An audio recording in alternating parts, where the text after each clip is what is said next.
बच्चों आज number system की लास्ट एक्सरसाइज 1.6 शुरू करते हैं। यहाँ पे आपको 3 क्वेश्चन दिए हुए हैं, आपको फाइंड करना है, रिजल्ट फाइंड करना है। बेसिकली ये पूरी exercise laws of exponents for real number पे बेस है। लॉज ऑफ एक्सपोनेंट्स आप जूनियर क्लासेज में भी पढ़ चुके हैं, एक बार फिर से हम रिवाइज कर देते हैं लॉज ऑफ एक्सपोनेंट्स को। लॉज ऑफ एक्सपोनेंट्स, अगर हम प्रोडक्ट निकाल रहे हैं a to the power m into a to the power n, यानी अगर बेस सेम है और पावर्स अलग अलग हैं, यानी एक्सपोनेंट अलग अलग हैं, बेस सेम है, तो इसका रिजल्ट सेम बेस पे यानी उसी बेस पे दोनों पावर्स ऐड हो जाती हैं, यानी दोनों एक्सपोनेंट आपस में ऐड हो जाते हैं। या तो आप एक्सपोनेंट कहिए या पावर कहिए। अगर बेस सेम है और पावर्स अलग अलग हैं तो मल्टीप्लिकेशन में दोनों पावर्स आपस में ऐड हो जाती हैं। ये फर्स्ट लॉ हो गया। सेकंड लॉ देखते हैं इसका। अगर पावर के ऊपर पावर लगी हुई है a to the power m और उसके ऊपर पावर n लगी है, तो दोनों पावर्स आपस में मल्टीप्लाई हो जाती हैं। तो इसका रिजल्ट आ जाएगा a to the power m into n। a के ऊपर पावर m लगी है, उसके ऊपर पावर n लगी है, तो दोनों पावर्स आपस में मल्टीप्लाई हो जाएंगी। a to the power m into n। पहले वाले रूल में आपने देखा कि दोनों बेस सेम है, दोनों एक्सपोनेंट अलग अलग, यानी दोनों पावर्स अलग अलग हैं। तो सेम बेस पे अगर पावर्स अलग अलग हैं और उनको हम मल्टीप्लाई कर रहे हैं तो पावर्स ऐड हो जाती हैं। a to the power m plus n देखा आपने। पावर के ऊपर अगर पावर लगी है तो पावर्स आपस में मल्टीप्लाई हो जाती हैं। थर्ड रूल देखते हैं। a to the power m upon a to the power n, ये डिवीज़न का रूल है। इसका रिजल्ट आता है जो न्यूमरेटर का एक्सपोनेंट है उसमें से हम डिनोमिनेटर के एक्सपोनेंट को माइनस कर देते हैं अगर सेम बेस हैं तो इसका रिजल्ट आ जाएगा a to the power, numerator का एक्सपोनेंट m है, डिनोमिनेटर का n है, डिनोमिनेटर वाला एक्सपोनेंट न्यूमरेटर से सब्ट्रैक्ट हो जाएगा, यानी a to the power m minus n। ये रिजल्ट आएगा। तो ये फर्स्ट रिजल्ट आपने देखा। सेकेंड रिजल्ट आपने देखा अगर पावर के ऊपर पावर है। थर्ड रिजल्ट आपने देखा डिवीज़न से रिलेटेड है ये। फोर्थ रिजल्ट देखते हैं। चौथा लॉ क्या कहता है? अगर बेस अलग अलग हैं a to the power m into b to the power m, base अलग अलग हैं बट पावर सेम है। यहाँ पावर m है, दोनों की पावर m है, एक का बेस a है, दूसरे का बेस b है। तो अगर ऐसा हमें मिलता है और हमें मल्टीप्लाई करना है तो बेस आपस में मल्टीप्लाई हो जाते हैं। तो इसका रिजल्ट होगा a इंटू बी, a और b दोनों बेस आपस में मल्टीप्लाई हो जाएंगे और इसके ऊपर पावर लग जाएगा। तो ये फोर्थ रूल आपने देखा एक्सपोनेंट का। फिफ्थ रूल देखते हैं। a टू द पावर 0, यानी a की पावर अगर आपको 0 दी गई है तो इसका रिजल्ट 1 होता है। एक्चुअली किसी भी की पावर 0 हो, x to the power 0, y to the power 0, 10 की पावर 0, 100 की पावर 0 या 1000 की पावर 0, किसी की भी पावर अगर 0 दी गई है तो इसका रिजल्ट हमेशा 1 आता है। वो a हो, कोई वेरिएबल हो, कोई नंबर हो, किसी भी नंबर पे 20 पे पावर अगर 0 दी गई है तो इसका रिजल्ट 1 आएगा। यानी किसी भी बेस पे अगर एक्सपोनेंट 0 लगा हुआ है तो उसका रिजल्ट 1 आता है। ये लॉ ऑफ एक्सपोनेंट में आपने फिफ्थ रूल देखा। सिक्स्थ रूल देखते हैं लॉज ऑफ एक्सपोनेंट का। a to the power minus m, यानी माइनस एक्सपोनेंट अगर लगा हुआ है तो इसको पॉजिटिव बनाने के लिए इसको हम रेसिप्रोकल कर देंगे। रेसिप्रोकल का मतलब 1 अपॉन। अब ये 1 अपॉन जब हम इसको लिखेंगे तो a to the power m हो जाएगा। यानी नेगेटिव पावर जो है वो पॉजिटिव बन जाएगी। 7th रूल देखते हैं।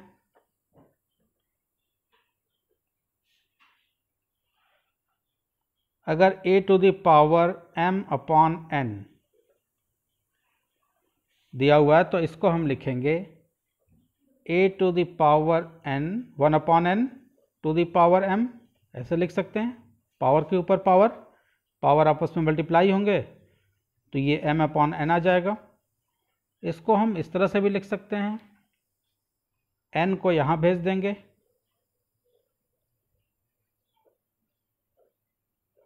और m को यहाँ पावर में लगा देंगे। इसको इस तरह से भी लिख सकते हैं,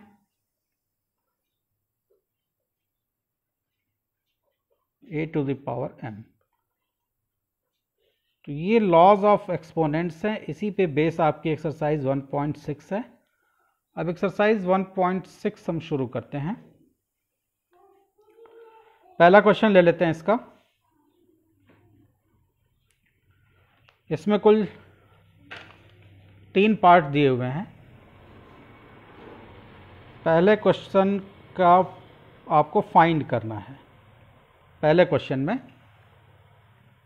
पहला पार्ट इसका ले लेते हैं, 64 टू द पावर 1 अपॉन 2। तो 64 को हम 8 का स्क्वायर लिख सकते हैं, 8 इंटू 8 इक्वल टू 64, और इसके ऊपर power as it is 1 upon 2। हमने आपसे बताया था कि पावर के ऊपर अगर पावर लगी है तो पावर आपस में यानी एक्सपोनेंट आपस में मल्टीप्लाई हो जाते हैं। तो ये हो जाएगा 8 to the power 2 into 1 upon 2, 2 और 2 आपस में कैंसिल हो गए, 8 to the power n 8 to the power 1, यानी इसका रिजल्ट किसी की भी पावर अगर 1 है तो उस पर कोई चेंज नहीं आएगा, सीधे हम लिखेंगे 8। 2 और 2 आपस में कैंसिल हो गए, 1 बचा, 8 टू द पावर 1 या किसी का भी पावर 1 सेम डिजिट होगी। इसका सेकंड पार्ट देखते हैं, 32 टू द पावर 1 अपॉन 5।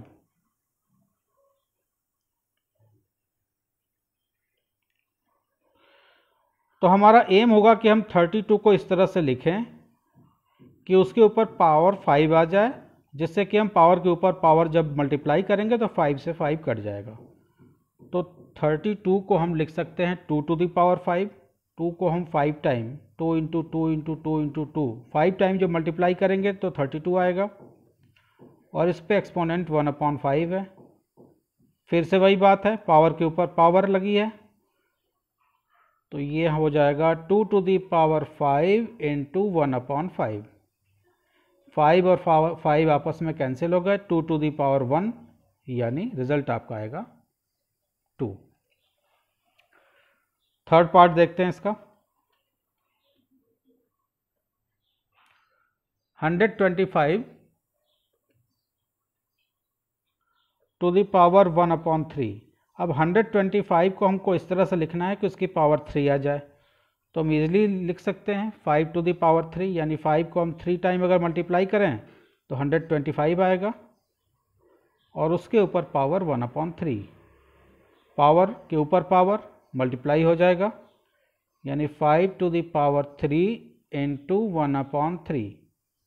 3 और 3 आपस में कैंसिल हो गए, 5 टू द पावर 1 बचा हमारे पास, यानी 5। तो क्वेश्चन नंबर 1 के तीनों पार्ट इजी थे। आपको केवल जो बाहर एक्सपोनेंट लगा हुआ है 1 अपॉन 2, एक्सपोनेंट जो लगा हुआ है, आपको डिजिट को ऐसा चेंज करना है कि उस पर पावर डिनोमिनेटर के बराबर आ जाए, जिससे कि मल्टीप्लाई करने पे वो कैंसिल हो जाएगा। तो ये तो सिंपल टाइप का था, ये इसके तीनों पार्ट जो थे। पहला क्वेश्चन आपका आसान सभी हैं इसमें। क्वेश्चन नंबर 2 देखते हैं।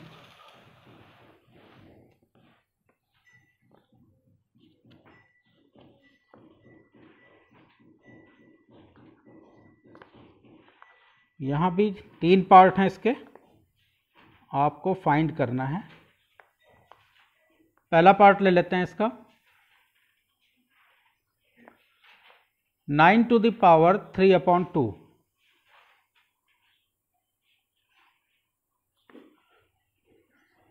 तो 9 को हम 3 का स्क्वायर लिख सकते हैं। प्रोसीजर लगभग सेम वैसे ही है।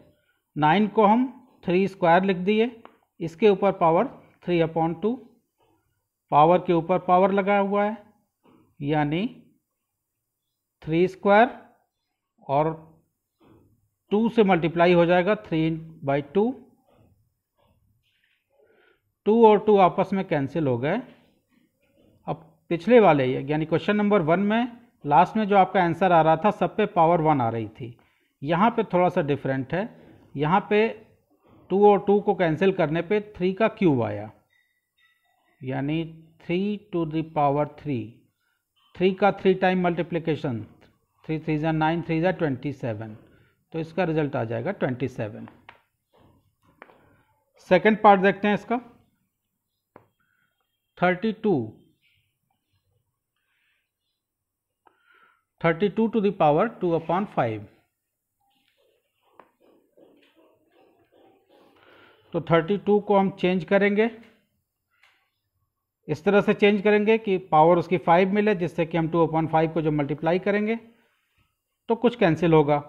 तो 32 को हम जब पावर में लिखेंगे तो 2 to the power 5 लिखेंगे, 2 को 5 टाइम मल्टीप्लाई करेंगे तो 32 आएगा, और इसके ऊपर पावर लग जाएगी 2/5। पावर के ऊपर पावर, यानी दोनों आपस में मल्टीप्लाई हो जाएंगे। 2 to the power 5 इंटू 2/5, 5 से 5 कैंसिल हो गया, 2 to the power 2 बचा, यानी 2 का स्क्वायर, और 2 को जब हम 2 टाइम मल्टीप्लाई करेंगे तो रिजल्ट हमारा आएगा 4। तो बहुत ही इजी है एक्सरसाइज ये। थर्ड पार्ट इसका देखते हैं। 16 to the power 3/4। तो 16 को हमको चेंज ऐसा करना है कि हमें पावर 4 मिले, तो इसको हम 2 to the power 4 लिख सकते हैं। 16 को 2 को हम 4 टाइम मल्टीप्लाई करेंगे तो 16 आएगा, इसके ऊपर पावर लग जाएगी 3/4। पावर के ऊपर पावर है, रूल आप जानते हैं, जब पावर के ऊपर पावर है तो दोनों पावर आपस में मल्टीप्लाई हो जाएंगे। 2 to the power 4 into 3 to the power 3/4। 4 और 4 आपस में कैंसिल हो गए, फाइनली हमारे पास बचा 2 to the power 3, और 2 to the power 3 होता है 2 2 जा 4 2 जा 8।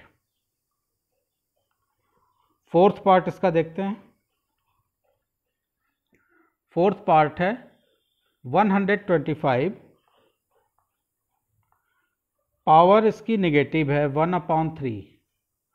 तो हमने आपसे बताया था कि नेगेटिव पावर अगर हो तो उसको पॉजिटिव करने के लिए रेसिप्रोकल कर देते हैं। तो सबसे पहले तो हम इसको पॉजिटिव बनाएंगे रेसिप्रोकल करके, रेसिप्रोकल हम 1/, करेंगे और ये 125 नीचे आ जाएगा, और इसकी पावर जो है -1/3 अब पॉजिटिव 1/3 हो जाएगी। अब जो कुछ हम करेंगे सब 1 के नीचे करेंगे। तो फर्दर जब इसको हम सिंप्लीफाई करेंगे तो 125 को हमको ऐसे पावर में लिखना है कि 3 आवे, और 3 के ऊपर 1/3 लगा होगा, जिससे कि आपस में कैंसिल हो जाएंगे। तो 125 को हम लिखेंगे 5 to the power 3, यानी 5 को 3 टाइम हम मल्टीप्लाई करेंगे तो 125 आएगा, और उसके ऊपर पावर लग जाएगी 1/3। ये सब कुछ होगा 1 के नीचे। Further 1/5 to the power 3 into 1/3, 3 से 3 कैंसिल हो गया, 5 to the power 1 बचा। तो 5 to the power 1 5 ही होगा, 1/1 तो एज इट इज़ है पहले से, ये 1 तो रहेगा ही। नीचे हमारे पास बचा 5 to the power 1 यानी 5, तो इसका रिजल्ट आया 1/5। इसका थर्ड क्वेश्चन देखते हैं एक्सरसाइज का। इसमें आपको सिंप्लीफाई करना है।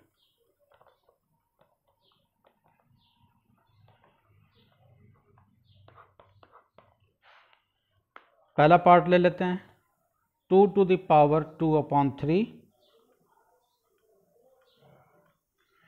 Into 2 to the power 1/5। तो अगर बेस सेम है तो एक्सपोनेंट ऐड हो जाते हैं, आप जानते हैं, लॉ आपने अभी देखा। तो 2 टू द पावर 2/3 प्लस 1/5, ये दोनों ऐड हो जाएंगे। 2 टू द पावर एलसीएम 5 3 ज़ा 15, 3 5 ज़ा 15 यानी 5 2 ज़ा 10 प्लस 5 3 ज़ा 15, 3 1 ज़ा 3। इसका रिजल्ट आएगा 2 to the power 10 plus 3 13, 13/15, 2 to the power 13/15। ये आपका आंसर हो गया। सेकंड पार्ट है इसका 1/3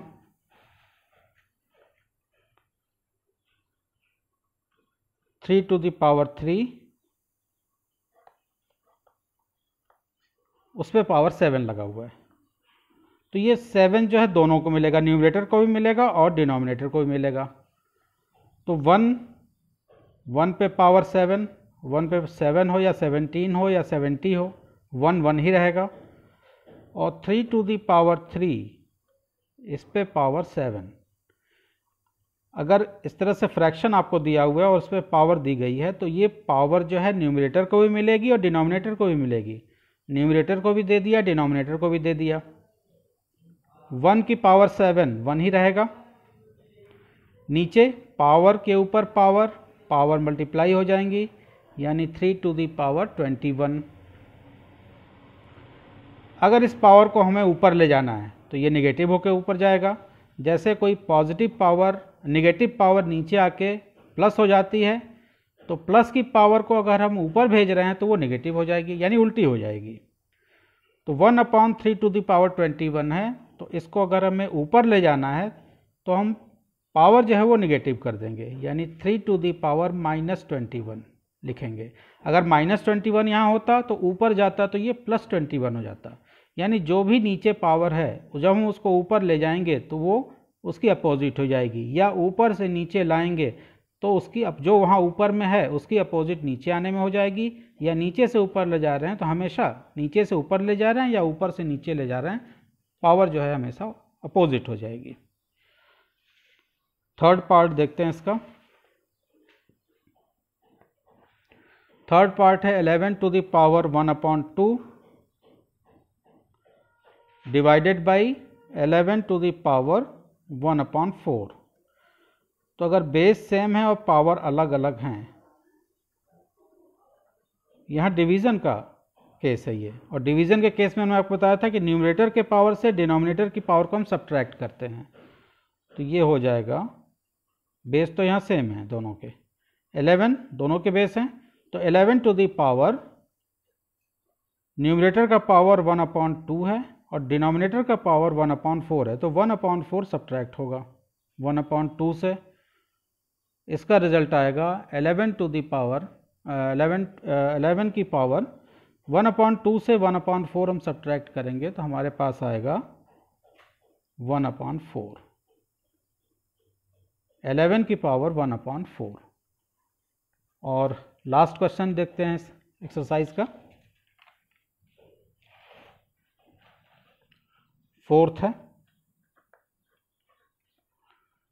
7 to the power 1/2 multiplied by 8 to the power 1/2। तो हमने बताया था कि अगर एक्सपोनेंट सेम हो बट बेस अलग अलग हो तो बेस आपस में मल्टीप्लाई हो जाते हैं। तो यहाँ वही केस है, यहाँ बेस 7 है, यहाँ बेस 8 है, दोनों बेस अलग अलग हैं बट एक्सपोनेंट दोनों के सेम हैं 1/2। तो बेस अगर अलग अलग हैं, एक्सपोनेंट सेम है, तो बेस आपस में मल्टीप्लाई हो जाते हैं। तो 7 × 8 और पावर लग जाएगी उसके ऊपर जा कर के, 7 8 को जब आप मल्टीप्लाई करेंगे तो 7 8 जा 56 और 56 के ऊपर पावर लग जाएगी 1/2। ये आपका आंसर हो गया। तो इस तरह से आपकी एक्सरसाइज यहाँ पे 1.6 कंप्लीट हो गई। अगले वीडियो में हम लोग पॉलिनॉमियल देखेंगे, चैप्टर 2 पढ़ेंगे। अगर वीडियो आपको अच्छा लगा है तो चैनल को सब्सक्राइब कीजिए, अपने फ्रेंड्स के साथ शेयर कीजिए। Thank you.